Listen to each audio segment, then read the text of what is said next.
Креираат локални политики и носат важни одлуки за општините, но се уште се во функција на градоначалниците. Мнозинството советници ги поддржуваат одлуките и она што им го сервира првиот човек на општината. Но невладините кои истражуваат на терен и работат со локалните пратеници, велат дека состојбите почнуваат да се менуваат. Борис Шарковски од Штипската фондација за развој на локалната заедница смета дека почнува да се слуша гласот на советниците. Се уште состојбата не е онака како што треба да биде. Се уште улогата на советите не е вистинската. Идеите повеќе потекнуваат од градоначалникот, минуваат ни совет онака како што е процедурата, но не секогаш градоначалниците се спремни да ги вистински да ги вклучат советите во носењето на одлуки, затоа што вклучувањето на советите е всушност вклучување на граѓаните. Тие се представници на групи на граѓани, на одредени населби на граѓани или села во руралните општини и тие најдиректно можат да ги отсликаат потребите на граѓаните. Советниците сметаат дека погрешно е мислењето на јавноста, оти тие се само гласачка машинерија. Тврдат дека се транспарентни и имаат средби со жителите од населбите од каде што доаѓаат.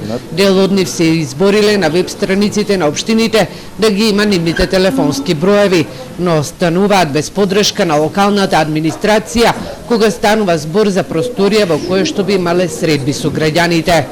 Оно што не е видливо за јавноста е дека пред носењето на одлуките во Советот, во рамки на координации на советски групи се води полемика, дискусии и се бира оно што е најдобро решение и на тој начин во Советот се поддржуваат тие претходно донесени одлуки.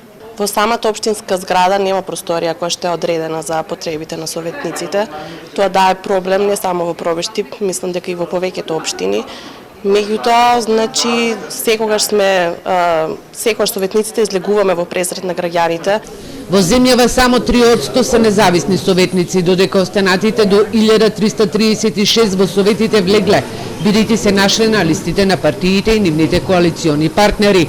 На крајот од годината нивниот глас е најважен за градоначалниците и граѓаните, кога се носат општинските буџети во кои се нотираат инфраструктурните проекти за населбите и селата.